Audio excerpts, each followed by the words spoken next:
Hello student, welcome back to my channel Samrat academy. Student, मेरा नाम है आकाश और आज हम बात करने वाले हैं क्लास 10th साइंस के वेरी मोस्ट इंपोर्टेंट क्वेश्चन जो कि 2023 बोर्ड एग्जाम में आने वाला है। बिल्कुल 70 नंबर इस वीडियो में आप लोगों का बिल्कुल पक्का होने वाला है। ठीक है, 70 नंबर बोल नहीं रहा हूं, बिल्कुल हकीकत में करके दिखाने वाला हूं आप लोगों को। बिल्कुल 70 नंबर क्लियर हो जाएगा आप लोगों का। 100% वो क्वेश्चन आपके बोर्ड एग्जाम में पूछा जाएगा। हालांकि आपको पूरा प्रश्न आप लोगों को जितना बताया जाएगा, सारे प्रश्नों को अच्छे तरीके से तैयार कर लेना है। मैं प्रश्न की लिस्ट आप लोगों को दिखा देता हूं, तब विश्वास होगा आप लोगों को। ये प्रश्न आप देख रहे हैं, ये सारा प्रश्न है। इसके पीछे भी सारे प्रश्न आपको दिख रहे हैं। वो ऐसे प्रश्न है, इससे बाहर एग्जाम में क्वेश्चन पूछा नहीं जा सकता। ये तो एक स्लिप है, इसके बाद दूसरी स्लिप देखिए, ये वाली। ये सारे क्वेश्चंस आपके सामने डिस्कस होंगे, देख पा रहे हैं। और सभी मोस्ट इंपोर्टेंट इधर भी क्वेश्चन है, देखिए। मतलब टोटल 30 क्वेश्चन है, समझ लीजिए। टोटल कितने क्वेश्चन? 30 क्वेश्चन। न्यूमेरिकल सब कुछ इंक्लूड में किया हूं। ठीक है, एक भी प्रश्न आप लोगों का छूटेगा नहीं। और इस वीडियो को मैं बता देता हूं आप लोगों को, कम से कम 50,000 लाइक, 50,000 लाइक तक आप लोगों को इस टारगेट को पहुंचाना है। इस वीडियो को शेयर कर दीजिए, जितने भी फ्रेंड आपके पास हैं सबके पास ही। एक एक पॉइंट पे, एक एक छोटा छोटा बिंदु पे मैं डिस्कस करूंगा। जितने भी क्वेश्चंस बताऊंगा ना, सारे क्वेश्चंस आप लोगों को अभी मैं क्लियर करा दूंगा। तो चलिए, वीडियो को लाइक नहीं किए तो लाइक कर दीजिए। चैनल पर नए हैं तो चैनल को सब्सक्राइब कर लीजिए, क्योंकि डेली वीडियोस आपको देखने को मिलेगी इस प्रकार की। टारगेट हम लोगों का 90% है। ठीक है, इस बार 2023 बोर्ड एग्जाम में उसी के बेस पे हम लोग अच्छे तरीके से तैयारी कर रहे हैं। चलिए, हम लोग वीडियो स्टार्ट करने के ज्यादा बात नहीं करते हैं, क्योंकि क्वेश्चन बहुत सारा करना है। तो चलिए, सबसे पहले हम क्वेश्चन और पहला ही स्टार्ट करते हैं और उसको मैं आप लोगों को बताता हूं। चलिए देखिए, पहला प्रश्न क्या है। पहला प्रश्न यह है, ध्यान से आप लोग नोट कीजिए इन प्रश्नों को। पहला प्रश्न यह है कि 20 सेंटीमीटर फोकस दूरी वाले उत्तल दर्पण के सामने 20 सेंटीमीटर की दूरी पर स्थित वस्तु का प्रतिबिंब बनता है। कह रहा है कि कोई 20 सेंटीमीटर फोकस दूरी वाला उत्तल दर्पण है। अगर उत्तल दर्पण के सामने 20 सेंटीमीटर पर कोई वस्तु को रख देते हैं तो उसका प्रतिबिंब कहां बनेगा? ऑप्शन है 10 सेंटीमीटर दूरी पर दर्पण के पीछे, कि ऑप्शन दूसरा 10 सेंटीमीटर दूरी पर दर्पण के सामने, कि अनंत पर, कि इनमें से कोई नहीं। चलिए बताइए, मैं ऑप्शन भी दे चुका हूं आप लोगों को ताकि आसान हो पाए आप लोगों को। देखिए, इस प्रकार के क्वेश्चन पूछेगा आप लोगों के एग्जाम में। तो देखिए, मैं आप लोगों को बताऊं कि कैसे पहले इसे हल करेंगे। समझिए, एक एक स्टेप आप लोगों के सामने में डिस्कस करने वाला हूं। हालांकि आप लोगों को इसमें दिया है उत्तल दर्पण। अब मैं बनाता हूं यहाँ पे, समझिएगा, पूरा स्टेप बाय स्टेप में आप लोगों को बताने वाला हूं। अब मैं एक छोटा सा उत्तल दर्पण बना लेता हूं आप लोगों को समझाने के लिए। ठीक है, ये पीछे कलई क्यों होता है, उत्तल दर्पण है। और ये आपका P हो गया, और ये आपका C हो गया, और ये आपका F हो गया। अब हमको कहा है कि 20 सेंटीमीटर फोकस दूरी। तो फोकस दूरी क्या होता है?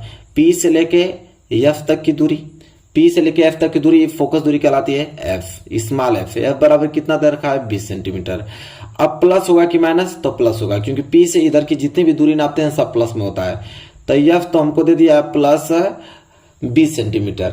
और क्या दिया रहा है कि इसके सामने अगर कोई वस्तु मैं यहाँ पे खड़ा करता हूं और यह वस्तु P से लेके कितनी दूरी पे है, तो U बराबर दिया आपका 20 सेंटीमीटर। क्योंकि वस्तु जहां खड़ा करते हैं तो वस्तु और P के बीच की दूरी को हम बोलते हैं U। तो U बराबर 20 सेंटीमीटर दिया है, लेकिन यह होगा माइनस में। यह होगा आपका माइनस में, क्योंकि P से इधर आपका साइड हुआ है ना वस्तु। तो P से इधर कोई भी वस्तु रखते हैं, जो भी चीजें दूरियां, मतलब P से इधर जितनी भी दूरियां नापते हैं सब माइनस में नापते हैं, P से इधर जितनी दूरियां नापते हैं प्लस में नापते हैं। तो चिन्ह का खेल है। चिन्ह अगर कंसेप्ट क्लियर रहेगा तो आप क्वेश्चन आ जाएगा। तो यहाँ पे देखिए, सबसे पहले हम लोग लिखेंगे दिया है, क्या क्या दिया उसको उतार लेते हैं, इसके बाद हल करेंगे तब हम लोग आंसर आएगा। तो दिया है हमारे पास U बराबर दे रखा है माइनस के 20 सेंटीमीटर, और F दिया है प्लस के 20 सेंटीमीटर। ठीक है, अब हमसे पूछा है कि प्रतिबिंब कहां बनेगा, कितनी दूरी पर। तो V का वैल्यू हमसे पूछा है, किसका वैल्यू? V का वैल्यू पूछा है। तो सिंपल करना क्या है, दर्पण सूत्र लगा देंगे। क्या लगा देंगे? दर्पण सूत्र। तो लिखेंगे दर्पण सूत्र से। तो दर्पण सूत्र से, दर्पण सूत्र क्या होता है? तो 1/F बराबर 1/V प्लस 1/U, ये आपका दर्पण सूत्र होता है। ठीक है, अब करना क्या है, रख देते हैं। तो रखेंगे यहाँ पे, तो हो जाएगा 1/F, F का वैल्यू तो 20 दिया है, बराबर 1/V। तो V का वैल्यू हम लोगों को निकालना है। इसके बाद प्लस 1/U, U का वैल्यू कितना दे रखा है? माइनस के 20 दे रखा है। अब आगे हम इसे हल करेंगे तो हो जाएगा 1/20 बराबर 1/v। अब माइनस गुणा प्लस में करेंगे तो माइनस हो जाएगा 1/के कितना 20। इसके बाद अगर हम आगे हल करते हैं तो आगे देखिए क्या होगा। तो आगे देखने को मिलेगा कि 1/20, ये माइनस के 1/20 इधर आएगा तो हो जाएगा प्लस के 1/20 बराबर हो जाएगा 1/के v। कोई दिक्कत नहीं होना चाहिए। इसके बाद यहाँ पे अगर मैं एलसीएम बात करूँ, एलसीएम 20 ले लेता हूँ, तो 20 का 20 में भाग देंगे तो एक बार, फिर 1 का गुणा 1 में करेंगे तो 1 आएगा, प्लस 20 में 20 का भाग देंगे तो एक बार, 1 का गुणा इसी 1 में करेंगे तो 1 आएगा बराबर 1/v। इसके बाद देखिए यहाँ पे क्या हो जाएगा 1 1 2 तो हो जाएगा 2/20 बराबर 1/v। तो देखिए हमको निकालना है v का वैल्यू, तो v का निकालना तो v को ऊपर कर देंगे, तो v को जैसे ही ऊपर करेंगे तो 20 हमारा ऊपर चला जाएगा, 2 नीचे आ जाएगा। अब कट जाएगा तो यहाँ v बराबर क्या आएगा, 2 दाम में 20, v बराबर 10 सेंटीमीटर, v बराबर 10 सेंटीमीटर। तो जो प्रतिबिंब की दूरी आ गया वो 10 सेंटीमीटर दूरी बनेगा, लेकिन क्या है प्लस है, तो प्लस में तो आप लोग बताइए प्लस में तो किधर बनेगा, प्रतिबिंब इधर बनेगा। और एक चीज मैं आप लोगों को और बताना चाहूंगा, ध्यान समझ लीजिए उस बात को कि ये आपका उत्तल दर्पण है। कौन सा दर्पण है, उत्तल दर्पण। उत्तल दर्पण में मात्र 2 ही केस होता है। कौन सा केस, या तो वस्तु को आप अनंत पे रखिए, जो वस्तु को अनंत पे रखते हैं तो उसका प्रतिबिंब बनता है मुख्य फोकस पे, और इसके बाद इसके बीच में वस्तु को कहीं पे भी रख दीजिए, उसका प्रतिबिंब हमेशा P और F के बीच बनता है। ठीक है, तो देखिए F कितना था 20 सेंटीमीटर ना, तो P और F के बीच ही बना है, कितना 10 सेंटीमीटर दूरी बना है। कितना देखिए यहाँ पे V का वैल्यू कितना है यहाँ पे 10 सेंटीमीटर, तब V का वैल्यू 10 सेंटीमीटर मतलब यही बना है, इसके बीच में 10 सेंटीमीटर। तो देखिए अब वो भी देखिए दर्पण के आगे नहीं, दर्पण के पीछे बना है, दर्पण के पीछे। तो ऑप्शन देख लेते हैं कि ऑप्शन क्या क्या दिया था। तो ऑप्शन जैसा कि देख पा रहे हैं ऑप्शन ए है 10 सेंटीमीटर दूरी पर दर्पण के पीछे, तो यही आपका आंसर सही होगा। तो यहाँ मैं बता देता हूँ किस प्रकार लिखना है आप लोगों को। तो यहाँ पे ऑप्शन पहले आप नोट कर लीजिए, ऑप्शन आप लोगों को दिख रहा है ना, तो इसका है पहला सही, इसका आंसर मैं यहाँ लिखता हूँ, इसमें इसका है आंसर पहला सही। तो इस तरह पहला ट्रिक लगा देंगे कि पहला सही होगा 10 सेंटीमीटर दूरी पर दर्पण के पीछे। तो ये पहला प्रश्न क्लियर हुआ ना आप लोगों को, कोई दिक्कत नहीं होना चाहिए, इस प्रकार प्रश्न लगाते हैं। चलिए आगे हम बात करते हैं दूसरा प्रश्न। देखिए दूसरा प्रश्न यह है कि एक पारदर्शी माध्यम से दूसरे पारदर्शी माध्यम में प्रवेश करने पर एक प्रकाश किरण के लिए अपवर्तन कोण की तुलना में, देखिए यहाँ पे लिखना पड़ेगा अपवर्तन कोण की तुलना में, और यहाँ पे मैं भूल गया हूँ, लिख देता हूँ परावर्तन, यहाँ लिखता हूँ थोड़ा परावर्तन कोण का मान, परावर्तन कोण का मान। ठीक है, पहले यहाँ पर लिख देना है। देखिए मैं पढ़ता हूं, आप लोग नोट कीजिए। एक पारदर्शी माध्यम से दूसरे पारदर्शी माध्यम में प्रवेश करने पर एक प्रकाश किरण के लिए अपवर्तन कोण की तुलना में परावर्तन कोण का मान अधिक होता है यदि प्रकाश की किरण सघन माध्यम से विरल माध्यम में जा रही है, कि विरल माध्यम से सघन माध्यम में जा रही है, कि सघन एवं विरल माध्यम की संयुक्त सतह की दिशा में जा रही हो, कि दोनों माध्यम में एक ही हो। तो देखिए मेरे प्यारे विद्यार्थियों, इसका आंसर कैसे होगा, पहले कंसेप्ट को समझिए, समझ जाएंगे आप बिल्कुल आसानी से। देखिए यहां पे मैं एक परावर्तक पृष्ठ बनाता हूं, ठीक है, आप समझिएगा पूरा ध्यान से आप लोग। और नीचे में यह जल है, नीचे कौन सा माध्यम है, तो नीचे आपका पानी है, जल है, समझिएगा। ये नीचे में जल बना लेता हूं, कंसेप्ट पे जाएंगे सब कुछ क्लियर हो जाएगा। ये आपका पानी है और ये ऊपर क्या है, हवा है। तो हवा कैसा माध्यम है, विरल माध्यम, और पानी कैसा माध्यम है, सघन माध्यम।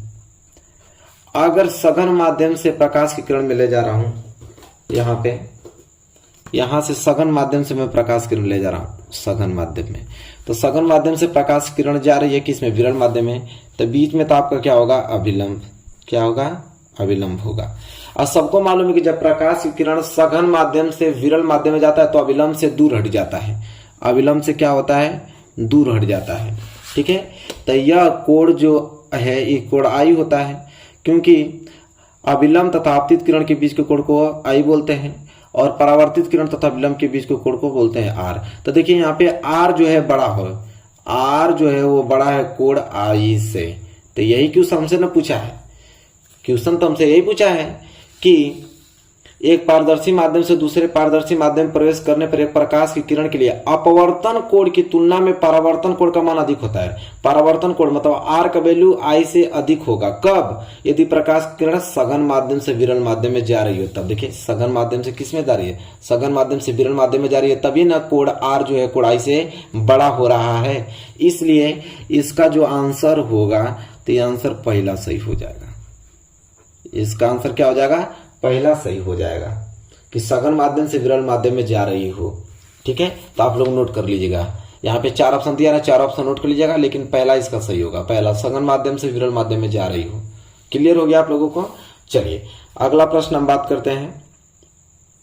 अगला प्रश्न देखिए, अगला प्रश्न सिंपल है, सबको मालूम है कि प्रकाश का वेग सर्वाधिक होता है। तो प्रकाश का वेग सर्वाधिक होता है कांच में, पानी में, हवा में कि निर्वात में? तो निर्वात में, सबको मालूम है निर्वात में प्रकाश की चाल अधिक होती है, प्रकाश का वेग निर्वात में।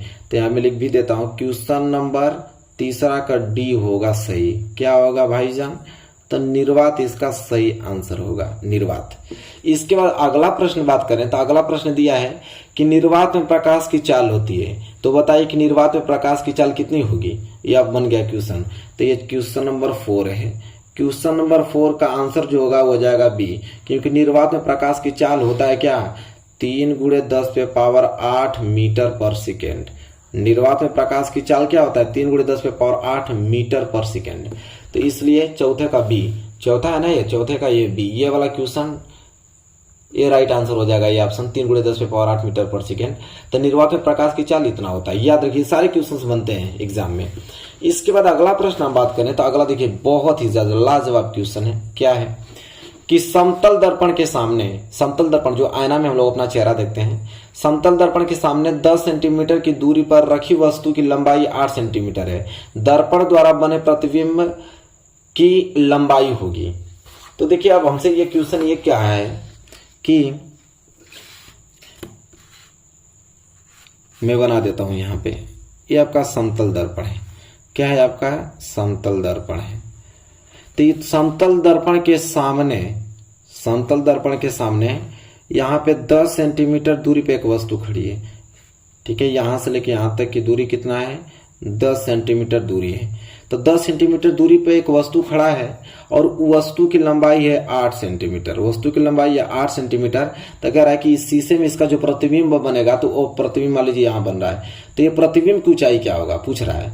तो भाई समतल दर्पण है, तो समतल दर्पण में क्या होता है, कंडीशन याद कर लीजिए कि जितना बड़ा वस्तु होता है उतना ही बड़ा प्रतिबिंब बनता है। तो अगर 8 सेंटीमीटर का वस्तु है तो 8 सेंटीमीटर का प्रतिबिंब भी बनेगा, और जितना सेंटीमीटर दूर रखा रहता है उतना ही सेंटीमीटर दूर बनता भी है। ठीक है, ये बात याद रखिएगा।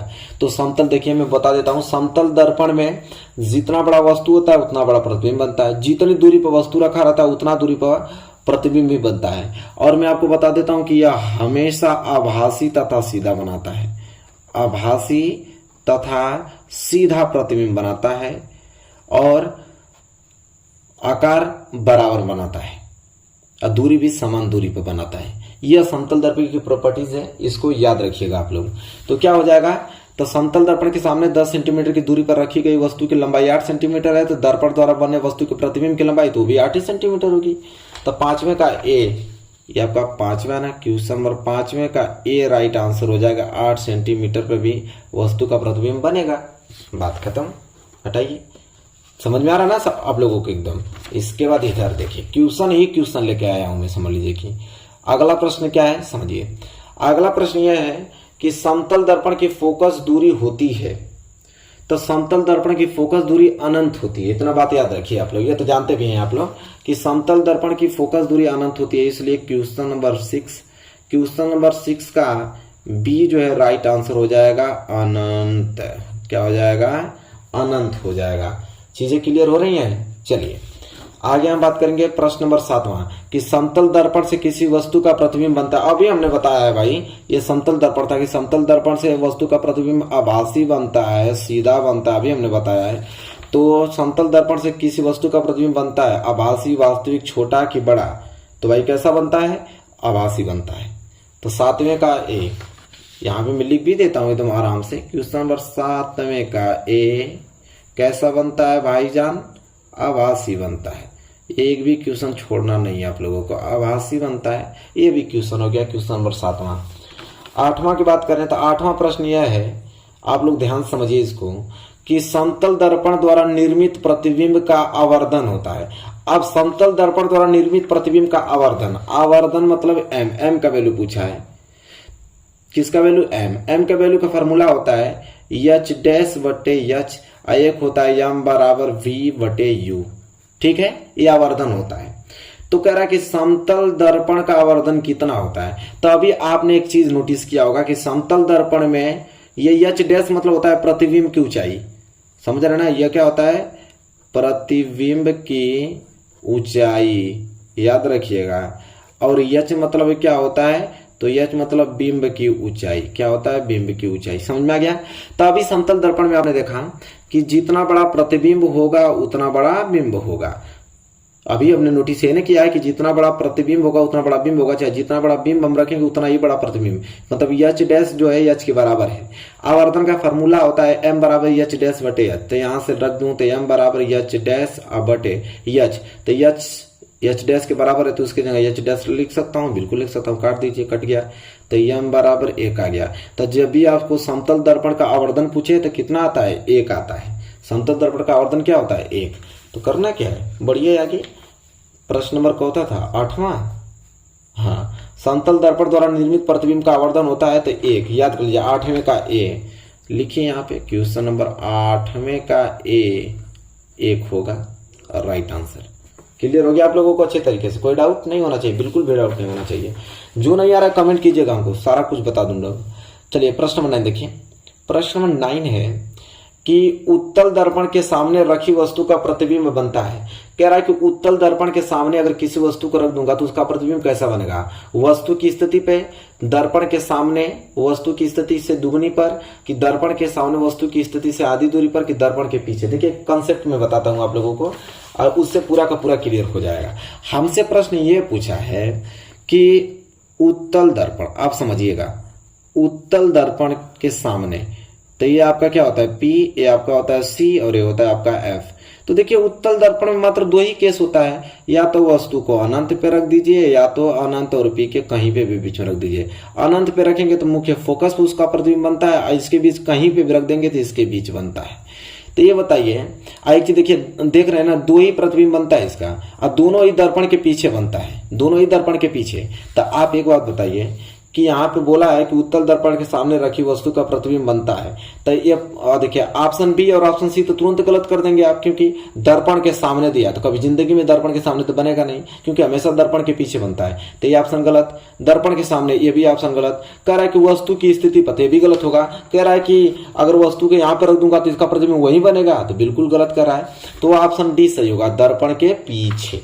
क्या होगा? दर्पण के पीछे होगा। इसलिए क्वेश्चन नंबर 9 का जो आंसर होगा वो डी होगा। क्या होगा? तो दर्पण के पीछे।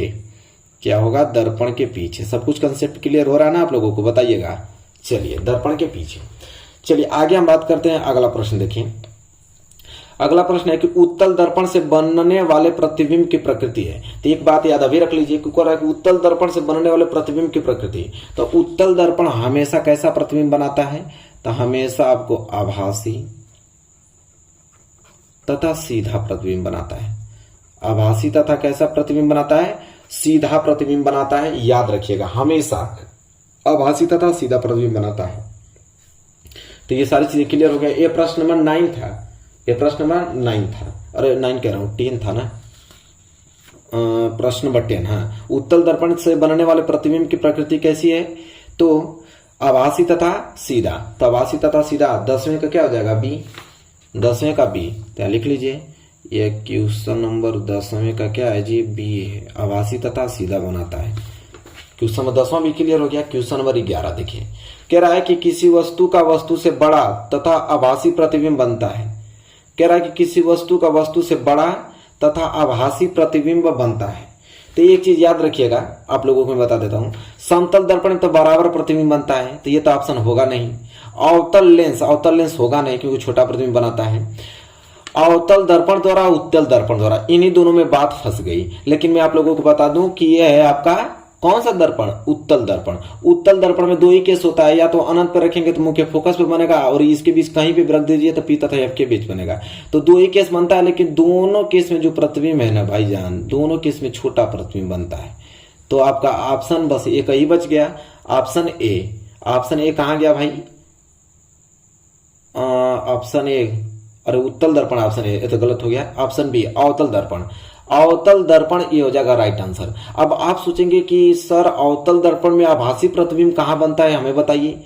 तो देखिए मेरे प्यारे विद्यार्थियों, समझिए, यहाँ पे आइए, सब कुछ डिटेल में समझा रहा हूं मैं आप लोगों को। देखिए अवतल दर्पण में 6 कंडीशन बनता है, 6 कंडीशन अभी याद भी करा दूंगा। यह पी है, और ये आपका एफ है, और ये आपका सी है। तो अवतल दर्पण में 6 कंडीशन कैसे, याद रखिए। जब यहाँ पे मान लीजिए कि अनंत है, ठीक है। अब देखिए ट्रिक समझिए, जब वस्तु को अनंत पे रखते हैं तो उसका प्रतिबिंब बनता है मुख्य फोकस पे, ठीक। पहला जब वस्तु को अनंत पे रखते हैं तो उसका मुख्य फोकस पे प्रतिबिंब बनता है। जब वस्तु को अनंत और सी के बीच रखते हैं तो उसका प्रतिबिंब सी तथा एफ के बीच बनता है। अगर वस्तु को मैं सी पे रख दूं तो उसका प्रतिबिंब सी पे ही बनता है। अगर वस्तु को सी तथा एफ के बीच रख दूं तो उसका प्रतिबिंब वक्रता केंद्र के परे बनता है, ठीक है, सी से परे बनता है। अगर वस्तु को मैं यहां पे रख दूं मुख्य फोकस पे तो उसका प्रतिबिंब कहां बनेगा? अनंत पे बनेगा। अगर वस्तु को पी तथा एफ के बीच रखूं यहां पे तो इसका प्रतिबिंब यहां बनेगा 6वें नंबर पे, ठीक है। इतना याद रखिए। अब देखिए यह बनता है आपका छोटा, और कैसा बनता है? वास्तविक और उल्टा, ठीक है। और यह तो आपका 3 ये तो बराबर प्रतिबिंब बनता है, और वास्तविक तथा कैसा बनता है? उल्टा। इसके बाद यह 4 और 5 कंडीशन जो है वो बड़ा बनता है और अवास्तविक बनता है। क्या बनता है? वास्तविक तथा उल्टा ही बनता है। तो यहां से छोटा, यहां से बड़ा, या बराबर, इधर जितने भी सब वास्तविक तथा उल्टा बनाता है। तो आप कहेंगे आभासी कहां बनाता है? तो मात्र एक ही केस है, जब वस्तु को एफ तथा पी के बीच रखते हैं तो उसका प्रतिबिंब दर्पण के पीछे बनता है। कैसा बनता है? तो आभासी तथा क्या बनता है? सीधा बनता है। आभासी तथा सीधा बनता है, याद रखिए। तो याद हो गया ना। यही क्वेश्चन हमसे पूछा था कि किसी वस्तु से बड़ा तथा आभासी प्रतिबिंब बनेगा कहां? अवतल दर्पण द्वारा। उत्तल दर्पण में तो छोटा प्रतिबिंब बनता है, समतल दर्पण में तो बराबर बनता है, अवतल लेंस में भी छोटा बनता है, ठीक है। बस मात्र बच गया आपका अवतल दर्पण। अवतल दर्पण में एक केस होता है, जब वस्तु को पी तथा एफ के बीच रखते हैं तो दर्पण के पीछे आभासी तथा बड़ा प्रतिबिंब देखने को मिलता है।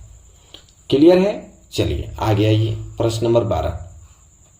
प्रश्न नंबर 12 क्या है? अवतल दर्पण के फोकस और वक्रता केंद्र के बीच स्थित वस्तु का प्रतिबिंब बनता है। अभी हमने बनाया है, क्या करा है कि सी तथा एफ के बीच। तो देखिए जब वस्तु को सी तथा एफ के बीच रखते हैं, चौथा नंबर पे यहाँ पे, जब वस्तु को सी तथा एफ के बीच रखते हैं तो उसका प्रतिबिंब कहां बन रहा है? चौथा नंबर यहाँ। मतलब सी से कहां बन रहा है? परे।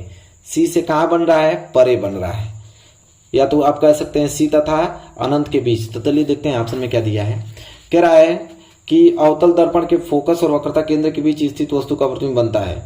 तो यहाँ पे तो अब ये इधर देख लीजिए आप लोग कंडीशन। जब इधर बनता है चौथे नंबर पे तो सी से परे बनता है। कैसा बनता है? तो बड़ा बनता है, वास्तविक बनता है, ठीक है। और कैसा बनता है? उल्टा बनता है। तो बड़ा, वास्तविक, उल्टा खोज लीजिए। बड़ा, वास्तविक, उल्टा। तो बड़ा, इसमें आभासी तो गलत हो गया।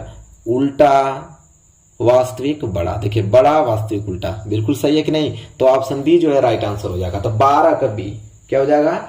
12 का बी राइट आंसर हो जाएगा। उल्टा, वास्तविक, बड़ा। समझ में आ गया ना? क्या हो जाएगा? 12 का ऑप्शन नंबर बी। क्या? तो उल्टा, वास्तविक और बड़ा प्रतिबिंब बनता है। चलिए आगे हम बात कर लेते हैं।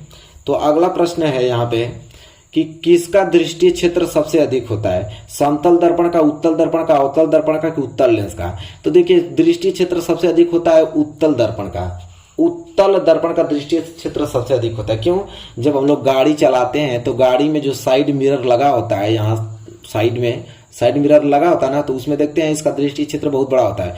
पीछे अगर 2-3 ट्रक आता रहेगा, 1-2 गाड़ी आती रहेगी, तभी भी उसका हमें इसमें छोटा सा छोटा प्रतिबिंब हमको इसमें सब कुछ एडजस्ट करके दिखा देता है। जब हम लोग गाड़ी चलाते हैं तो पीछे देख लेते हैं कितनी चीजें आ रही हैं इसमें से, तो इसका दृष्टि क्षेत्र अधिक है। तो रट जाइएगा आप लोग कि किसका दृष्टि क्षेत्र सबसे अधिक होता है, तो उत्तल दर्पण का। 13 का दूसरा आंसर, क्वेश्चन नंबर 13 का दूसरा ऑप्शन राइट आंसर होगा। कौन सा, तो उत्तल दर्पण, उत्तल दर्पण होगा। क्लियर है, यहां तक सारी चीजें आपको समझ में आ रही है ना, कोई दिक्कत? बिल्कुल आप लोगों को 1% दिक्कत नहीं होना चाहिए। चलिए इसी के बाद हम आगे बात करेंगे। अगला प्रश्न देखिए, यहां पे हम बात करेंगे। अगला प्रश्न देखिए, अगला प्रश्न यह है, कह रहा है कि पूर्ण आंतरिक परावर्तन के लिए आवश्यक शर्त होती है। कह रहा है कि पूर्ण आंतरिक परावर्तन के लिए आवश्यक शर्त क्या होती है कि प्रकाश किरण विरल माध्यम से सघन माध्यम में जाए, प्रकाश किरण सघन माध्यम से विरल माध्यम में जाए, आपतन कोण का मान क्रांति कोण से कम हो, आपतन कोण का मान क्रांति कोण के बराबर हो। इसका सिचुएशन आप समझिए, बहुत अच्छे तरीके से मैं इसको डिफाइन करने वाला हूं। कह रहा है कि पूर्ण आंतरिक परावर्तन के लिए आवश्यक शर्त। देखिए पूर्ण आंतरिक परावर्तन होता कैसे, मैं आपको बता देता हूं। तो पहली बात नोटिस कीजिए, यहाँ पे देखिए ये परावर्तक माध्यम है, नीचे में यहाँ पे ले लेता हूं कांच, ठीक है, एक माध्यम नीचे में कांच ले लेता हूं, समझिएगा बात को। मैंने नीचे ले लिया कांच, नीचे क्या लिया, कांच, और ऊपर क्या है, हवा। तो हवा कैसा माध्यम है, विरल माध्यम, और कांच कैसा है, सघन माध्यम। तो अगर कांच से प्रकाश की किरण जा रही है, कांच की प्रकाश की किरण जा रही है कहां पे, हवा में, मतलब सघन से कहां जा रही है, विरल में, तो ये बीच में आपका बनेगा अविलंब। तो सबको मालूम है ना फॉर्मूला, जब प्रकाश किरण सघन से विरल में जाती है तो अविलंब से दूर हट जाती है, अविलंब से दूर हट गया, ठीक है। तो यह कोण क्या हो गया, आई, और यह कोण हो गया आर, ठीक है। अब समझिए, तो सिचुएशन क्या होगा कि जैसे जैसे कोण आई का वैल्यू मैं बढ़ाऊंगा, कोण आर का वैल्यू भी नीचे आता जाएगा। एक सिचुएशन आएगा, ऐसा आएगा, बात को समझिएगा हमारा, एक सिचुएशन ऐसा आएगा कि कोण आई का वैल्यू अगर मैं यहां कर दूंगा, यहां पे कर दूंगा कोण आई का वैल्यू, जैसे इस रेखा को यहां कर दूंगा, तो एक सिचुएशन आएगा कि कोण आर का वैल्यू यहां पे आ जाएगा, एकदम यहाँ पे इसी लाइन पे आ जाएगा। तब इस लाइन पे आ जाता है तो यहाँ पे आर का जो यहाँ तक पूरा वैल्यू बनता है, तो आर बराबर 90 अंश हो जाता है। तो आर 90 अंश हो जाता है, तो उस समय यही कोण आई जो होता है ना, वो सी के बराबर होता है, मतलब यही आपतन कोण क्रांतिक कोण कहलाने लगता है, क्रांतिक कोण, ठीक है। लेकिन क्रांतिक कोण से मतलब नहीं, हमको पूर्ण आंतरिक परावर्तन चाहिए। पूर्ण आंतरिक परावर्तन क्या होता है कि प्रकाश किरण सघन माध्यम में जा रही है, टकराने के बाद पुनः सघन माध्यम में ही आ जाए। तो ये बताइए कि अब यहाँ पे रेखा आ गया है, तो रेखा नीचे आएगा तो ना पूर्ण आंतरिक परावर्तन होगा। तो पूर्ण आंतरिक परावर्तन कब होगा, जब आई का वैल्यू किससे बड़ा हो जाए, सी से। जब आई का वैल्यू सी से बड़ा हो जाएगा तो ऑटोमेटिक यह रेखा कहां से आने लगेगी, नीचे आ जाएगी। तो मालूम चलेगा प्रकाश किरण ऐसे ही जा रही है, इसी माध्यम में वापस आ जा रही है, तो पूर्ण आंतरिक परावर्तन हो गया। सघन में जा रही है, सघन में ही वापस आ जा रही है। कब, जब कोण आई सी के बड़ा होगा। तो देख रहे हैं ऑप्शन में दिया है, अगर ये ऑप्शन में नहीं दिया होगा तो ये देगा जब प्रकाश किरण सघन माध्यम से कहां जा रहे हैं, विरल माध्यम में, यही दो को देगा। तो ये बताइए कि हमको पहले नीचे से चेक करते हैं। कह रहा है कि आपतन कोण का मान क्रांतिक कोण के बराबर होगा, तो कभी नहीं। तो बराबर होता है तो उस समय तो आप लोगों का इस रेखा पे ही आप लोगों का यह जो रेखा रहती है 90 अंश का बनाता है, तो ये तो होगा नहीं। फिर कह रहा आपतन कोण का मान क्रांतिक कोण से कम होना चाहिए, नहीं, कम कहाँ होना चाहिए, आपतन कोण का मान क्रांतिक कोण मतलब सी, क्रांतिक कोण से ज्यादा होना चाहिए, बोल रहा है कम, तो ये भी ऑप्शन नहीं होगा। फिर कह रहा है कि प्रकाश किरण सघन माध्यम से विरल माध्यम में जा रही है, बिल्कुल ये ऑप्शन सही हो सकता है। सघन से कहाँ जा रही है, विरल में, सघन से विरल में जाती है तो पूर्ण आंतरिक परावर्तन हो रहा है, मतलब ये ऑप्शन सही होगा। मतलब 14 का बी, क्वेश्चन नंबर 14 का 20 राइट आंसर होगा। तो यहाँ पे मैं लिख देता हूँ क्वेश्चन नंबर 14 का बी राइट आंसर होगा, जब प्रकाश किरण सघन से विरल में जाए। अगर ये ऑप्शन नहीं देता तो ये जरूर देता कि आपतन कोण का मान क्रांतिक कोण से अधिक होगा।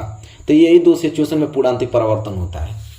क्लियर है ना आप लोगों को, कोई दिक्कत नहीं होना चाहिए। चलिए आगे हम प्रश्न बात करते हैं। अगला प्रश्न, प्रश्न नंबर 15। प्रश्न नंबर 15 यह है कि एक उत्तल दर्पण की फोकस दूरी 10 सेंटीमीटर है, दर्पण की वक्रता त्रिज्या होगी। तो पहली बात तो आप हमें यह बताइए कि उत्तल दर्पण की फोकस दूरी प्लस में होती है कि माइनस में होती है। तब प्लस में होती है, किस लिए होती है तो देख लीजिए भाई, हर एक चीज का लॉजिक है। तो यहाँ पे होता है P, यहाँ पे होता है F, यहाँ पे होता है C। तो उत्तल दर्पण है, उत्तल दर्पण है तो फोकस दूरी क्या होती है, P से लेके F तक ये फोकस दूरी होता है। तो फोकस दूरी P से इधर साइड है तो प्लस में होगा ना, तो P बराबर 10 सेंटीमीटर, तो प्लस में आया है। हमसे वक्रता त्रिज्या पूछा है, तो फार्मूला क्या होता है, R बराबर 2F। यही तो फार्मूला होता है, वक्रता त्रिज्या फोकस दूरी की दुगुनी होती है। तो यहाँ पे हो जाएगा r बराबर 2 गुणे f का वैल्यू कितना है प्लस के 10 सेंटीमीटर, तो r बराबर क्या आ जाएगा 10 दूनी के 20 सेंटीमीटर। तो वक्रता त्रिज्या 20 सेंटीमीटर दिया है क्या ऑप्शन में, ऑप्शन नंबर बी दिया है, बात खत्म। ऑप्शन बी जो है इस क्वेश्चन का राइट आंसर हो जाएगा। ठीक है, क्लियर हो रहा है ना आप लोगों को, कोई डाउट नहीं होना चाहिए। अगला प्रश्न यह है कि गोलीय दर्पण की फोकस दूरी f और वक्रता त्रिज्या r में अभिष्ट संबंध है। तो मैं आपको बता दूं कि f और r में संबंध पूछा है, वक्रता की गोलीय दर्पण की फोकस दूरी f और वक्रता त्रिज्या कैपिटल R में संबंध पूछा है। तो संबंध दो होता है, एक होता है कि r बराबर 2f और एक होता है f बराबर r/2। तो या तो देखिए इससे यह निष्कर्ष निकलता है, इससे परिभाषा आप क्या बनाएंगे कि वक्रता त्रिज्या फोकस दूरी की दुगुनी होती है, और इससे कंसेप्ट क्या बनाएंगे कि फोकस दूरी वक्रता त्रिज्या की आधी होती है। तो ऑप्शन में या तो यह होगा या तो यह होगा, दोनों में से कोई ना कोई एक होगा। तो यहाँ पे देख रहे हैं r बराबर 2f पहले ही मिल गया, r बराबर 2f तो यही राइट आंसर होगा। या r बराबर f/2 होगा, नहीं। r बराबर f होगा कभी नहीं, r बराबर 4f होगा कभी नहीं, तो r बराबर 2f होगा। इसलिए 16 का ए जो है राइट आंसर हो जाएगा, 16 का ए राइट आंसर हो जाएगा। तो यहाँ लिखेंगे क्वेश्चन नंबर 16 का ए जो है राइट आंसर है r बराबर 2f। अगर यह ऑप्शन में नहीं देता तो यह 100% आपको देता। ठीक है, चलिए आगे हम बात कर लेते हैं प्रश्न नंबर 17। प्रश्न नंबर 17 यह है कि एक अवतल दर्पण की वक्रता त्रिज्या 20 सेंटीमीटर, इसकी फोकस दूरी होगी। तो आप हमें यह एक बात बताइए कि अवतल दर्पण की वक्रता त्रिज्या प्लस में होती है कि माइनस में, तो माइनस में होती है। क्यों, देख लीजिए, ये आपका होता है अवतल दर्पण, ये होता है आपका P, ये होता है आपका C और होता है F। वक्रता त्रिज्या C से लेके P तक की दूरी को वक्रता त्रिज्या कहते हैं। तो R बराबर कितना दे रखा है 20 सेंटीमीटर, जो कि P से इधर की दूरी है तो माइनस में होगा। तो R हमारा -20 सेंटीमीटर दिया है, कह रहा है कि इसकी फोकस दूरी होगी। तो अभी हम देखें F बराबर क्या होता है r/2। तो F बराबर R का वैल्यू कितना है -20 सेंटीमीटर और बटे के 2, तो F से काटेंगे तो हो जाएगा -10 सेंटीमीटर। तो पहले चिन्ह आपको लगा लेना, इसके बाद ही क्वेश्चन लगाना है। तो F बराबर -10 सेंटीमीटर, देखिए F बराबर 10 सेंटीमीटर। और देखिए प्लस में भी दिया है, तो कुछ लोग चिन्ह नहीं लगाएंगे तो ये वाला ऑप्शन मार देंगे तो गलत हो जाएगा उनका। तो -10 सेंटीमीटर 17 का बी, तो यहाँ पे लिख देते हैं क्वेश्चन नंबर 17 का बी जो है वो राइट आंसर होगा, बात खत्म। ठीक है, चलिए क्वेश्चन नंबर 18 आइए। क्वेश्चन नंबर 18 है कि एक अवतल लेंस की फोकस दूरी 5 मीटर है, तो इसकी क्षमता क्या होगी। तो इसकी क्षमता क्या होगी, देखिए समझिए, फार्मूला होता है कि P बराबर 1/f, और F होता है कि इसमें मीटर में होता है, याद रखिएगा F किस में होता है, मीटर में। तो यहां से हमको एक अवतल लेंस की फोकस दूरी 5 मीटर दिया है। तो अवतल लेंस, अब बात को समझिएगा, यहाँ पे हमको लेंस की बात आ गया, एक अवतल लेंस की फोकस दूरी 5 मीटर। तो अवतल लेंस की फोकस दूरी प्लस होती है कि माइनस होती है, समझिए। अब इसको कंसेप्ट समझिए, अवतल लेंस, ये है आपका अवतल लेंस, और ये आपका क्या है मुख्य अक्ष, ये हो गया प्रकाशी केंद्र, ये हो गया 2f1, ये हो गया f1, ये हो गया f2 और ये हो गया 2f2। इसमें रूल यह है, जब प्रकाश की किरण मुख्य अक्ष के समांतर आती हैं, जब प्रकाश किरण मुख्य अक्ष के समांतर आती हैं तो परावर्तन के बाद, ठीक है। अब ये देखिए इसमें क्या करता है अवतल लेंस में कि जब प्रकाश किरण मुख्य अक्ष के समांतर आ रही है ना, तो इस किरणों को वो क्या कर देता है, फैला देता है। ये किरणों को इधर क्या कर देगा, फैला देगा। तो इधर तो मिलती हुई प्रतीत होगी नहीं, इधर मिल पाएंगे कभी नहीं, लेकिन हम एनालिसिस करें तो हमको लगता है कि यार पीछे कहीं ना कहीं मिलेगी। तो देखिए पीछे कहाँ मिल रही है, मुख्य फोकस पे, तो यहां मिल रही है। तो इसका अवतल लेंस, ये आपका देखिए समझिएगा, बात को सुन लीजिएगा ध्यान से, ये है अवतल लेंस। तो अवतल लेंस में जो फोकस दूरी काम आ रही है, इधर की ना काम आ रही है, तो इसलिए इधर की काम आ रही है तो माइनस में होगा। तो इतना याद रखिएगा, अवतल लेंस में फोकस दूरी माइनस में होता है। तो यहाँ पे हम लोग सवाल लगाने जा रहे हैं कि हमको दिया है क्या कि एक अवतल लेंस की फोकस दूरी 5 मीटर है, तो मतलब फोकस दूरी f बराबर -5 मीटर। हमसे पूछा क्या है, इसकी क्षमता, क्षमता मतलब p का वैल्यू, तो p बराबर क्या होता है 1/f, तो हो जाएगा p बराबर 1/f का वैल्यू क्या है -5, तो p बराबर हो जाएगा -0.2। अब क्षमता है तो क्षमता डायोप्टर में निकलता है, तो d से डिनोट करेंगे। तो p बराबर -0.2 डायोप्टर दिया है क्या कहीं पे ऑप्शन, देखिए p बराबर -0.2 डायोप्टर, मतलब 18 का b जो है राइट आंसर हो जाएगा। तो यहाँ लिख देता हूँ क्वेश्चन नंबर 18 का बी राइट आंसर। कितना? -0.2 डायोप्टर। बात खत्म। ठीक है, चलिए अगले प्रश्न की तरफ आइए। अगला प्रश्न है क्वेश्चन नंबर 19। क्या है? तो क्वेश्चन नंबर 19 है कि एक लेंस की क्षमता +1 डायोप्टर है, उसकी फोकस दूरी होगी। ठीक है, तो आप देखिए एक लेंस की क्षमता हमको +1 डायोप्टर दे दिया है।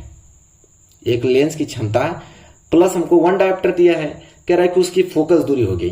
तो देखिए हमने फॉर्मूला बताया कि P बराबर 1/f होता है। तो यहाँ f का वैल्यू मैं निकालूं तो f बराबर क्या हो जाएगा? 1/p हो जाएगा। तो f बराबर 1/p, p का वैल्यू कितना है? 1 डायोप्टर। तो एक से एक कट जाएगा तो f बराबर 1। तो f हमेशा किस में आता है? मीटर में आता है। लेकिन ऑप्शन में जब चेक करेंगे तो 1 मीटर दिया नहीं है, सब सेंटीमीटर में दिया है। तो एक बताइए कि 1 मीटर में कितना सेंटीमीटर? 100 सेंटीमीटर। तो अगर इसको सेंटीमीटर में चेंज करना होगा तो मुझे 100 का गुणा करना पड़ेगा। तो 100 का गुणा कर देंगे तो 100 सेंटीमीटर इसका आंसर आ जाएगा। बात खत्म। देखिए ऑप्शन नंबर 20 क्वेश्चन का राइट आंसर हो गया। 19 का बी राइट आंसर। यहाँ लिख देता हूँ क्वेश्चन नंबर 19 का बी राइट आंसर हो जाएगा। कितना? तो 100 सेंटीमीटर। बात खत्म। अगला प्रश्न देखिए क्या है। प्रश्न 20वां बोल रहा है कि किसी दर्पण से आप चाहे कितने ही दूर पर खड़े हैं, आपका प्रतिबिंब सदैव सीधा प्रतीत होता है। तो देखिए केवल समतल, तो समतल दर्पण में तो सीधा प्रतिबिंब बनता है भाई। इसके बाद आगे बात करें केवल अवतल, तो केवल अवतल में सीधा प्रतिबिंब नहीं बनता है। बनता है बस एक कंडीशन में, जब वस्तु को P तथा F के बीच रखते हैं। लेकिन यहाँ पे एक कंडीशन की बात नहीं, यहाँ पे सदैव कह रहा कि हमेशा बनता है। तो भाई ये तो का होगा नहीं, क्योंकि यह मात्र एक ही केस में बनता है। फिर कह रहा है केवल उत्तल। देखिए तो उत्तल तो बनता है भाई। उत्तल लेंस में 2 ही कंडीशन होता है, दोनों कंडीशन में सीधा प्रतिबिंब बनता है। तो ये समतल में भी और उत्तल में भी, इसलिए ऑप्शन डी राइट हो जाएगा। या तो समतल अथवा उत्तल। समतल में भी सीधा प्रतिबिंब बनता है, उत्तल में भी सीधा प्रतिबिंब बनता है, तो दोनों ऑप्शन होंगे भाई। तो ऑप्शन नंबर डी। तो 20वें का क्या हो जाएगा? डी। तो यहाँ लिख देता हूं क्वेश्चन नंबर 20वें का क्या हो जाएगा? डी जो है राइट आंसर हो जाएगा इसका। ठीक है, या तो समतल अथवा उत्तल हो जाएगा। ठीक है, यहां तक सारी चीजें क्लियर है। कोई दिक्कत आप लोगों को बिल्कुल होना नहीं चाहिए, सारी चीजें क्लियर होनी चाहिए। चलिए तो 20वां क्वेश्चन समाप्त हो गया ना। यहाँ पे आइए, अभी तो बहुत सारा क्वेश्चन करना है भाई, तब ना आएगा 90 नंबर। आइए क्वेश्चन नंबर 21 पे आइए। क्वेश्चन नंबर 21 देखिए क्या है। क्वेश्चन नंबर 21 है कि गोलीय दर्पण की फोकस दूरी तथा वक्रता त्रिज्या में क्या संबंध है? 2 नंबर के लिए प्रश्न पूछता है। ठीक है, इसका मैं उत्तर आप लोगों को बताता हूँ। आप उत्तर क्या बताओ? आप तो याद हो गया होगा ना आप लोगों को। कह रहा है गोलीय दर्पण की फोकस दूरी F तथा वक्रता त्रिज्या कैपिटल R में क्या संबंध है? तो क्या संबंध है भाई? यही तो होता है, F बराबर R/2 और चाहे R बराबर 2F, यही तो होता है। तो क्वेश्चन नंबर 21 का हो गया सोल्यूशन। यही ना होता है कि और क्या होता है? बस यही फार्मूला लिख देंगे, 2 नंबर मिल गया। ठीक है, चलिए अगला प्रश्न आप लोगों का है कि परावर्तन के नियम लिखिए। देखिए 4 नंबर के लिए प्रश्न बनता है। कह रहा है कि परावर्तन के नियम लिखिए। तो चलिए भाई परावर्तन का नियम लिखते हैं। तो लिखेंगे तो 4 नंबर के लिए तो पूरा चित्र उत्तर पूरा बनाना पड़ेगा। तो चलिए पूरा समझाते हैं क्या करना है। देखिए ये आपका परावर्तक पृष्ठ, ठीक है, नीचे में कलई कर देता हूं, नीचे में कलई कर दिया। एकदम सेम इसी तरह बनाना है आप लोगों को, एकदम मुस्कुराते हुए। फिर यहाँ पे देखिए जब प्रकाश की किरण यहां से आ रही है, यह प्रकाश की किरण आ रही है, टकराने के बाद पुनः उसी माध्यम में जा रही है। जितना एंगल से आई उतना एंगल से चली गई। और बीच में होता है आपका अभिलंब। बीच में क्या होता है आपका? अभिलंब होता है। ठीक है, अब इसको थोड़ा नाम दे देते हैं। क्या करना है? तो इसको नाम O दे देते हैं, या आपका हो गया M दे देते हैं, इसे P और Q दे देते हैं, इसे A दे देते हैं, इसको B देते हैं। प्रकाश किरण इधर से आ रही है और यह जा रही है।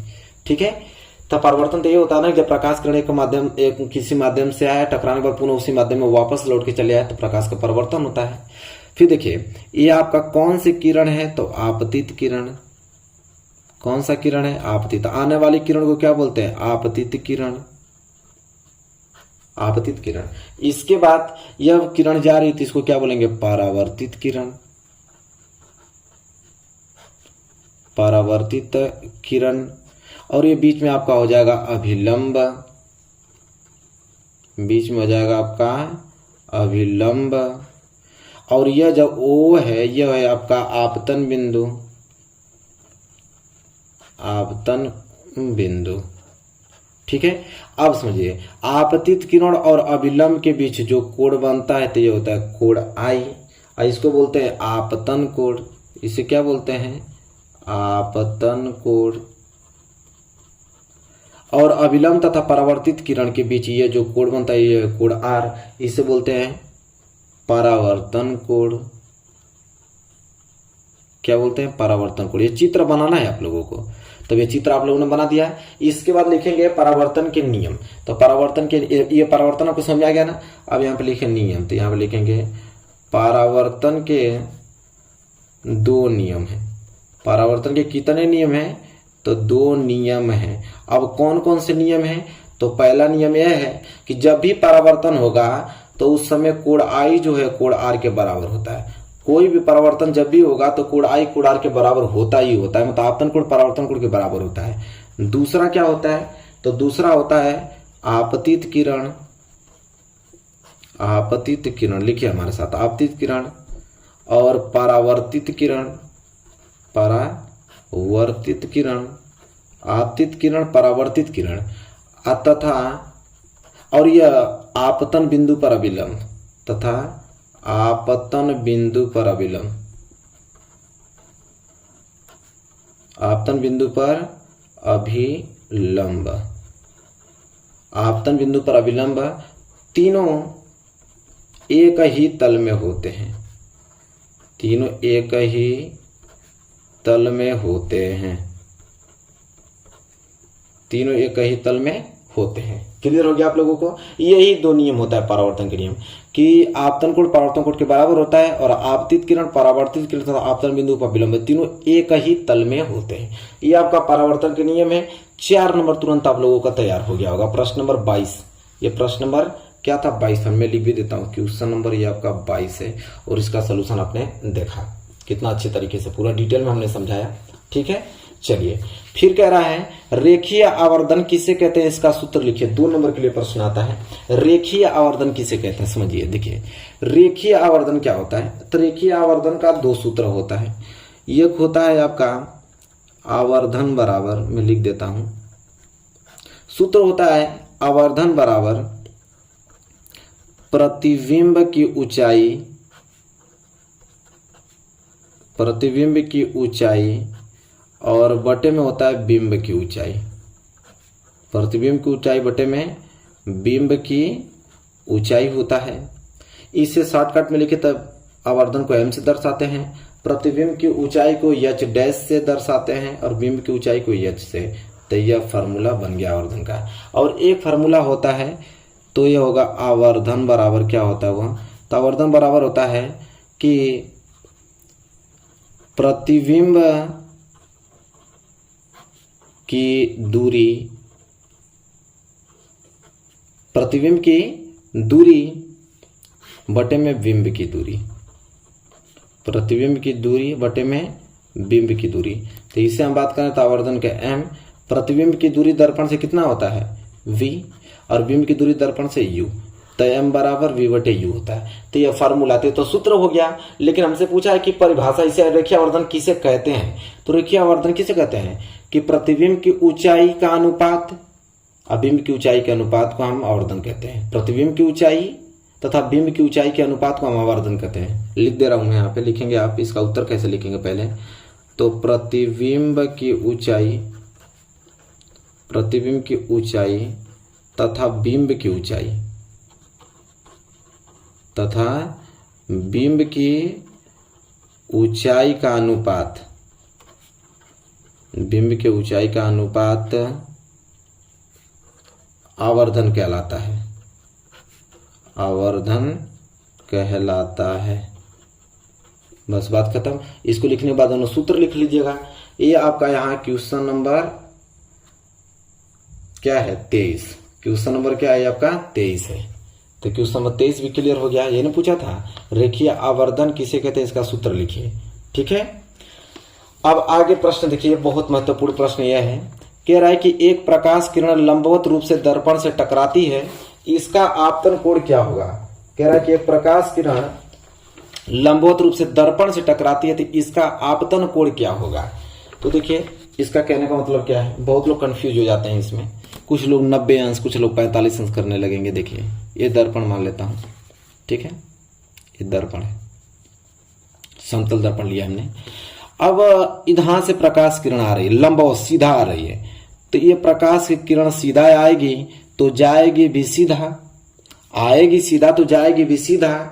और अविलंब की बात करें तो अविलंब भी इसी बिंदु पे रहेगा, अविलंब भी इसी बिंदु पर रहेगा, ठीक है।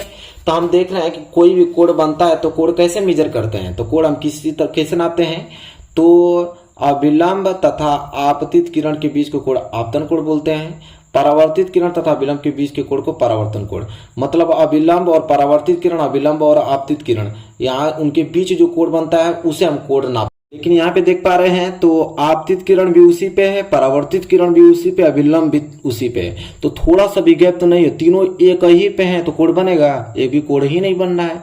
तो कितना का कोण बनेगा, तो 0 डिग्री का कोण बनेगा, 0 डिग्री का कोण बनेगा। इतना याद रखिए, बस इतना ही पॉइंट आप लोग को लिख देना है कि